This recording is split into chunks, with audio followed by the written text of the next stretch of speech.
부산소방학교 김강윤 교수께서 글쓰기로 치유하는 소방관의 마음 건강에 대해서 발표해 주시겠습니다. 여러분 큰 박수 부탁드립니다.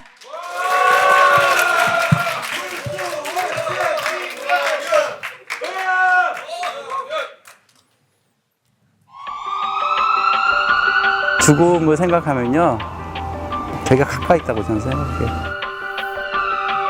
언제 죽을지 몰라. 그리고 현장에 가면 두렵거든요. 그런 생각이 들었어요. 너무 오래 소방관 했나? 예, 이제 소방관 하기 싫다. 이제 솔직한 심정입니다. 뭐 소방관이 출동을 많이 나가서 외상을 너무 많이 경험해서 순간순간 내가 지금 이전에 있었던 어떤 화재나 구조 현장에 이런 것들이 꿈으로도 이제 나타나기도 하고, 그리고 삶의 의욕도 없고 막 이러면서 그것들 때문에 너무 힘들어서 지금 우울증도 많고요, 수면 부족도 있고, 이런 여러 요소들이 한꺼번에 이만큼 뭉쳐지는 거예요. 들어주기만 해도 좀 힘들고 이런 것들을 잘 이겨낼 수가 있어요.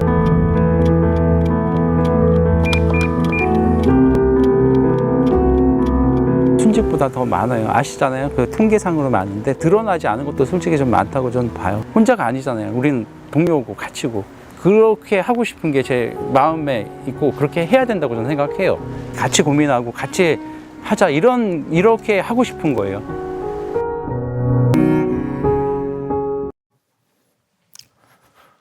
우리는 지난 시간을 통해 소방관들이 겪고 있는 마음 건강 문제에 대한 의학적 지식들을 학습하였고, 그에 대한 사회적 현상들도 알아봤습니다.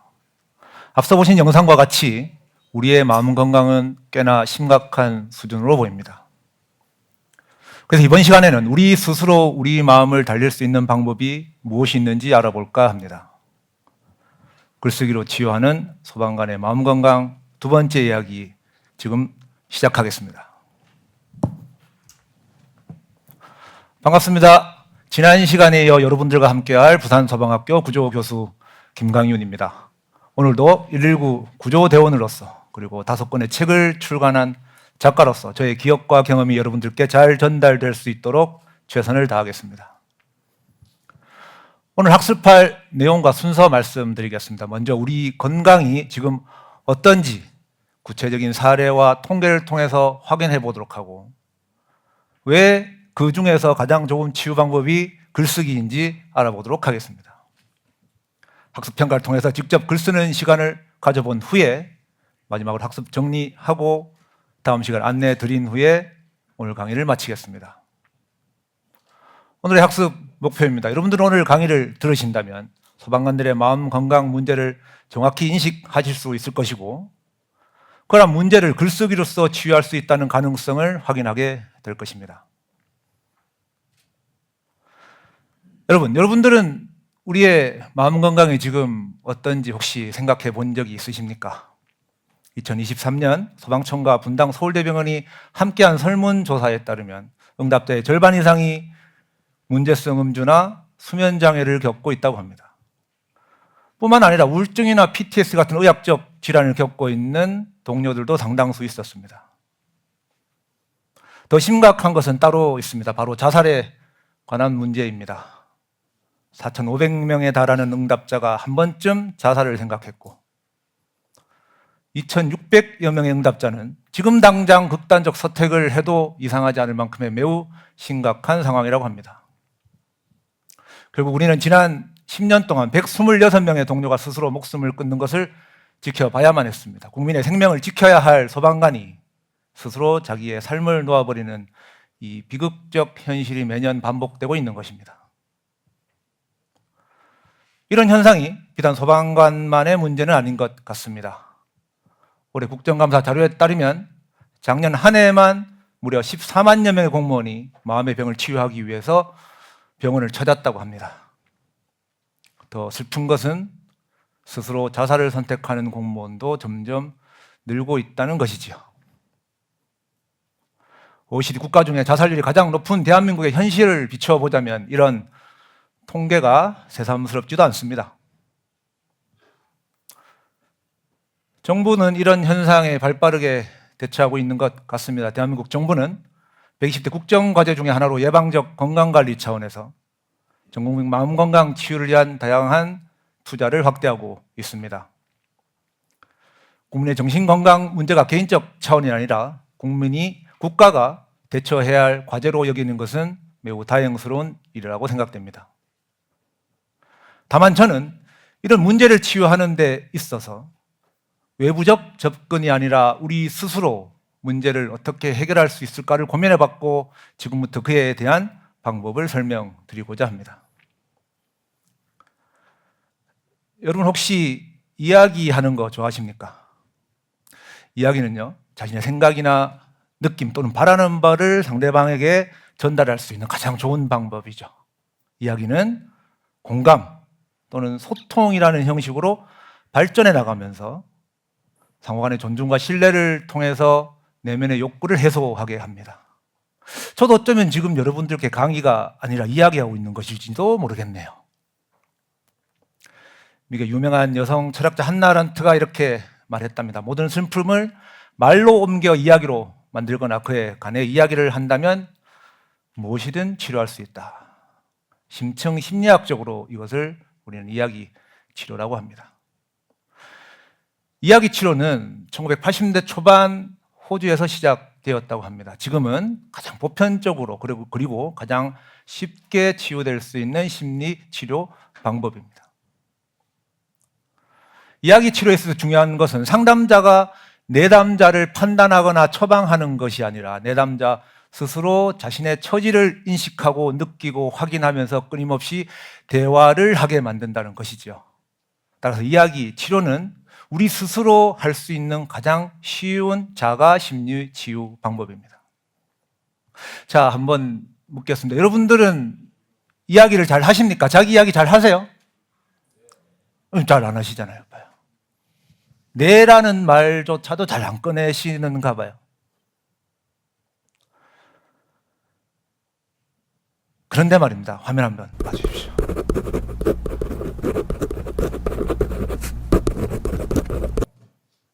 금방 여러분들 확인하셨다시피 소방관들 자기 이야기 잘 안 합니다. 왜 마음에서 올라오는 소리를 막고 있을까요? 무엇이 그것을 막고 있는지 제가 동료들에게 물어봤고 동료들이 이렇게 대답을 했습니다. 약해 보일까 봐. 한번 선택한 직업인데 참고 하는 거지. 평생 타인의 삶을 구하기 위해서 살았던 소방관들이 자신의 삶이 조금씩 무너지는 것을 모르고 있는 거죠. 강해 보여야만 했고 스스로 뭔가 부족하다는 마음의 병을 말했을 때 보여지는 부끄러움, 타인의 시선이 싫었던 겁니다. 아니, 이건 어쩌면 소방관뿐만 아니라 지금 이 시대를 살고 있는 현대인들 모두의 문제일지도 모르겠습니다. 그래서 저는 여러분들께 글쓰기를 제안합니다. 글 한번 써보자는 겁니다. 자, 그럼 지금부터 글쓰기가 왜 마음 치유에 좋은 방법인지 사례와 연구 결과를 통해서 말씀드려 보겠습니다.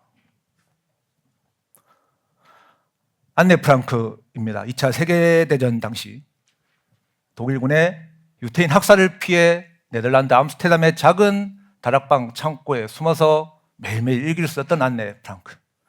언제 잡혀 죽을지도 모른다는 그 극도의 공포와 우울감을 글쓰기를 통해서 극복했다고 합니다. 비록 안네는 독일군에 잡혀서 수용소에서 어린 나이에 죽임을 당했지만 그녀가 남긴 일기는 지금껏 전 세계인들에게 큰 울림을 주고 있습니다. 특이한 것은요, 안네는 일기를 의인화했다는 것입니다. 일기 자체에다가 키티라는 이름을 붙여가지고 끊임없이 대화를 시도했다고 합니다. 스스로 이야기를 만든 것이죠. 안네가 글을 통해서 얻었던 것은 스스로를 인식했던 겁니다. 주변의 생활이 아무리 힘들어도 전쟁의 공포를 이겨낼 수 있다는 힘을 글쓰기를 통해서 얻었고 그것은 바로 용기였습니다. 너무 먼 나라 얘기를 제가 하나요? 다들 표정들이 좋습니다. 가장 가까운 곳에 계신 분 한번 사연 말씀드리고 충북 진천에 사시는 한춘자 할머니 사연입니다. 실제 이야기고요. 그 시절 할머니들이 그랬듯이 한춘자 할머니는 어린 나이에 일찍 결혼을 하셨는데 군대 간 남편이 할머니에게 편지를 보냈다고 합니다. 근데 할머니를 읽을 수가 없어요. 한글을 배운 적이 없기 때문이죠. 그것이 평생의 한으로 남은 할머니는 여든이 넘어서야 한글을 깨우치십니다. 한글을 배우고 나서 모든 것이 새롭게 보여요. 그래서 시를 썼다고 합니다. 이런 할머니의 사연이 방송국에 소개가 됐고 어느 날 PD가 할머니에게 물었습니다. 할머니, 그래서 글 쓰니까 뭐가 좋아요? 모든 게 새롭게 인식된다. 매일 걷던 길에 돌뿌리가 새롭게 보이고 그 옆에 피어있던 국화꽃이 그 자리에 있었던지도 몰랐는데 자기 눈에 보이더란 말입니다. 자기 인식을 하는 거죠. 더불어서 다른 사물도 인식을 하게 된 것입니다.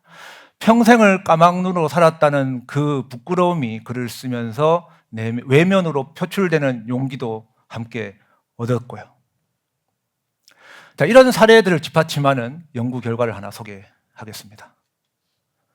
미국 텍사스 대학교의 페니베이크 교수가 자신의 제자 50명을 두 그룹으로 나눠가지고 첫 번째 그룹은 실험군이라 해가지고 트라우마, 그러니까 아픈 기억을 매일 15분씩 6개월 동안 쓰도록 했고, 다른 그룹은 통제군이라고 해서 일상적이고 피상적인 글을 같은 방법으로 쓰도록 했습니다. 실험 결과는 흥미로웠습니다.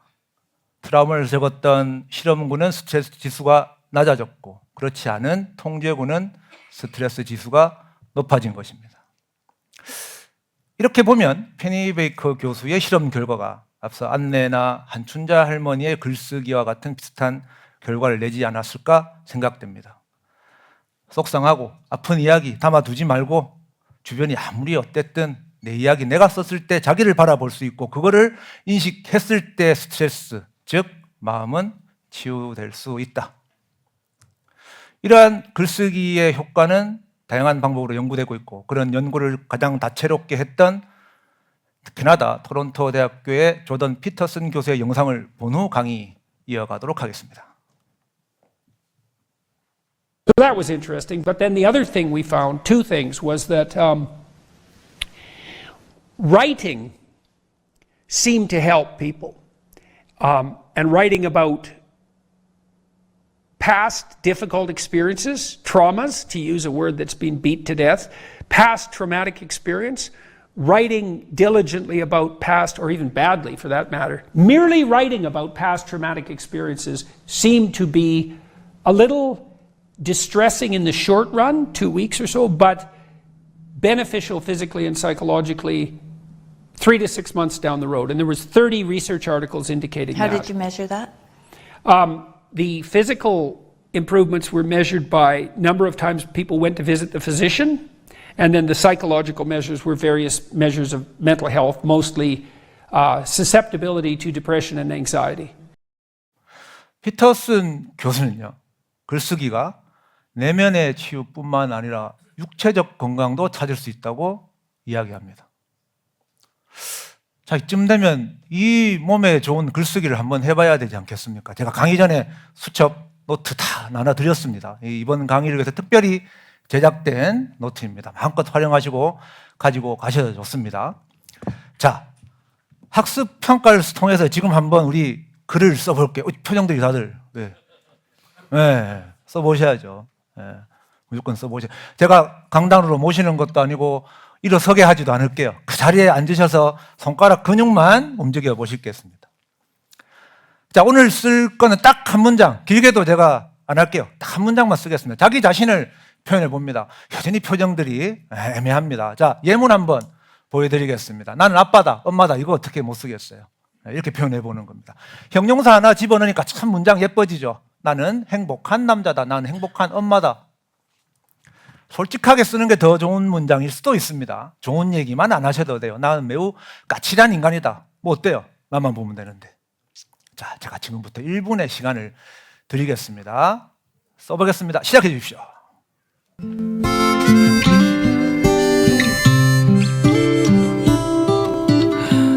나는 내가 빛나는 별인 줄 알았어요. 한 번도 의심한 적 없었죠.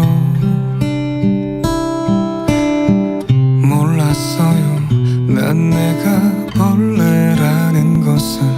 그래도 괜찮아. 난 눈부시니까. 하늘에서 떨어진 별인 줄 알았어요. 소원을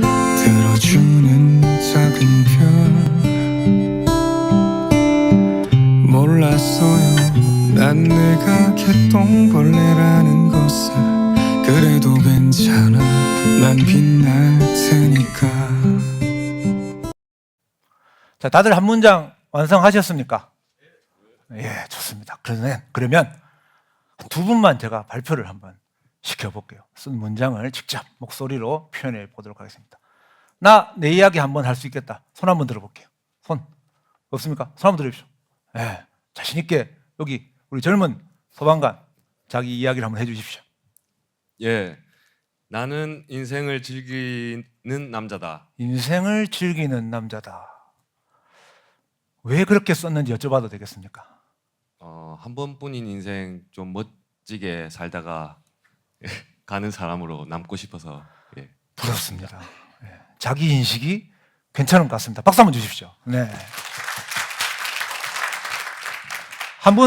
한 분만 더 해볼까요? 한 분만. 저 뒤에 덩치가 큰 우리 교육생. 예. 나는 참 잘생긴 남자다. 예, 앉아주십시오. 자, 앞서 우리 연구 결과를 보면 이 글쓰기가 바로 자기 인식이 되기는 쉽지는 않아요. 꾸준한 글쓰기가 그래서 필요한 거죠. 어떻게 그런 생각 또는 문장을 썼는지 여쭤볼까요? 방금 한춘자 할머니를 보고 난 이후에 마음이 좀 바뀌면서 자신감이 좀 생겼습니다. 용기를 얻으셨군요. 용기가 지금 너무 납니다. 예, 알겠습니다. 조금 자중해 주시고. 예, 좋습니다. 글쓰기를 통해서 용기를 얻은 우리 교육생에게 박수 한번 주십시오.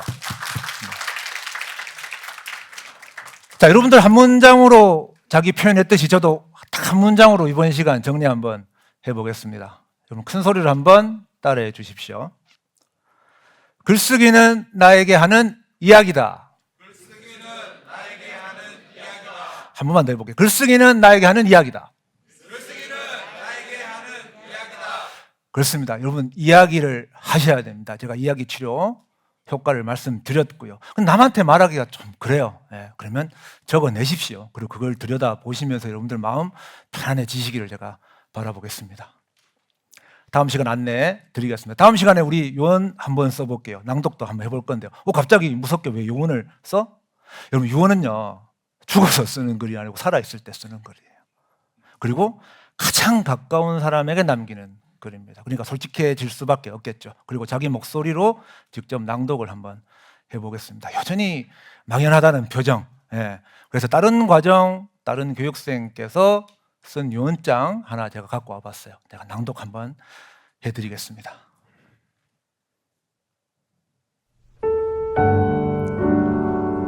내가 죽어도 너무 슬퍼하지 말기 바랍니다. 나는 나의 임무를 다하다 가는 것이기에 비록 안타깝지만 영광으로 알고 떠나겠습니다. 다만 남은 분들에게 부탁하겠습니다. 아내와 아이를 돌봐주십시오. 아무것도 해준 것 없는 못난 남편, 못난 아빠지만 내일에 최선을 다하고 떠나기에 나를 자랑스러워해 주길 바란다고 전해주십시오. 나를 잊지 말아주십시오.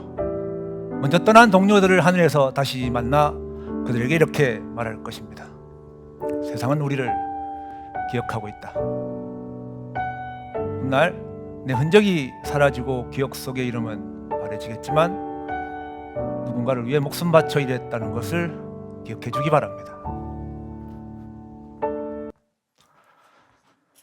자, 여러분 뒤에 바다 보니까 어떤 기분 드십니까? 저는 바다 참 좋아하는데요. 저렇게 하얀 모래사장에 더 하얀 파도가 잔잔하게 치는 것을 보면 마음이 참 평안해집니다.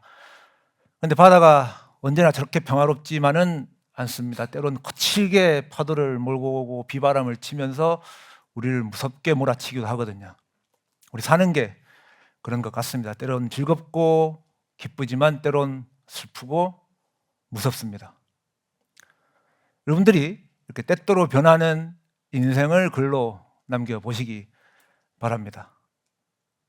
국민을 지켜야 할 우리의 마음이 불안해서야 되겠습니까?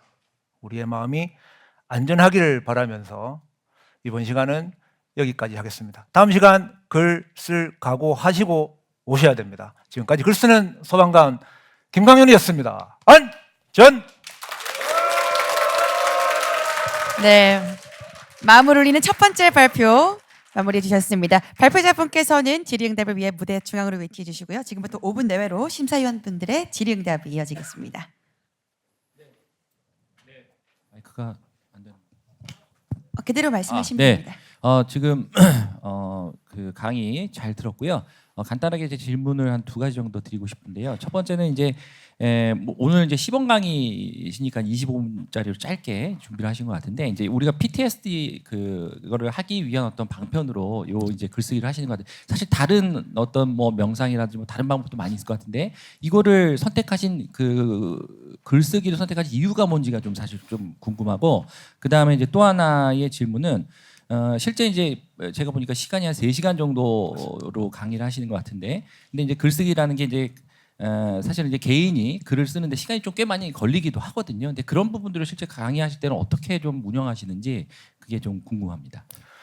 먼저 그 이 강의를, 그러니까 치유, 심리 치유에 있어서 글쓰기가 필요하다는 그 이유는 뭐냐면 제 스스로가 일단 그렇게 느꼈습니다. 2년 전에 함께 동고동락했던 후배가 스스로 자살 선택했고, 그 이후에 이런저런 글쓰기를 접하게 되면서 제 스스로가 마음이 좀 편해지는 걸 느껴졌던 것 하나가 있었고요. 결국은 앞서 강의 때도 말씀드린 이야기를 하지 못한다는 그 근본적인 이유에서 시작이 되었습니다. 저희 소방관들은 정기적이든 비정기적이든 심리 상담을 받고 있는데, 그때마다 느낀 것은 참 내 동료들 말 안 하는구나, 자기 속 얘기 안 하는구나. 결국 그럼 내가 볼 수 있는 방법이 무엇인가? 그거는 글밖에 없다는 그런 결과를 도출했습니다.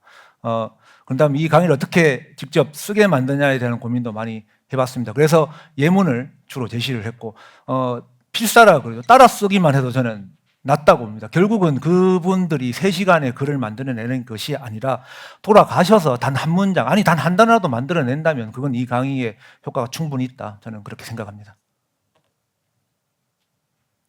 네, 또 추가로 질문 있으십니까? 한 3분 정도 남아 있습니다. 네, 강의 잘 들었습니다. 앞에서 이제 글쓰기에 대한 질문을 주셨는데, 사실 이 강의의 핵심적인 방법이 글쓰기이기 때문에 저도 이제 그 관련된 질문을 드리도록 하겠습니다.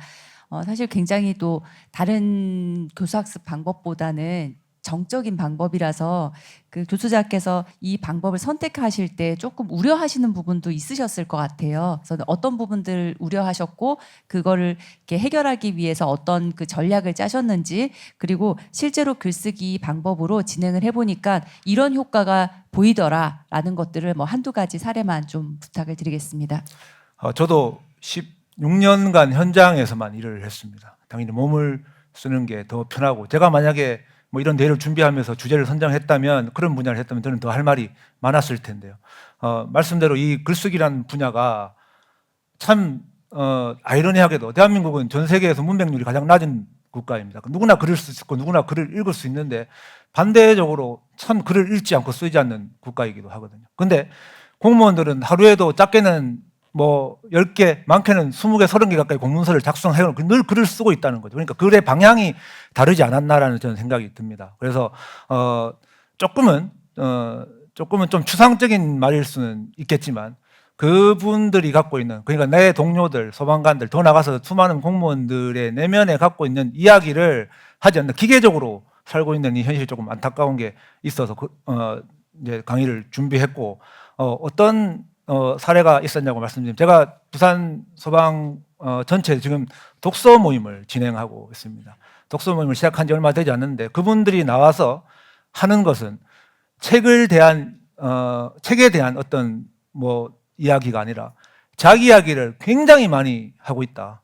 그리고 우리 지금 흔히 쓰고 있는 카톡방에 글을 올리지 않습니까? 그곳에 내면에 있는 이야기를 충분히 의외로 굉장히 잘 표현을 잘 하십니다. 어떻게 하면 댐이 지금 뭐 주먹만한 구멍 하나만 저는 내면 된다고 생각해요. 그럼 언젠가는 이거 본물 터지시 터져가지고 우리 동료분들이 마음을 잘 표현하지 않을까. 그러면 아까 말씀드린 그런 자살과 같은 힘든 일은 겪지 않지 않을까, 그렇게 생각됩니다.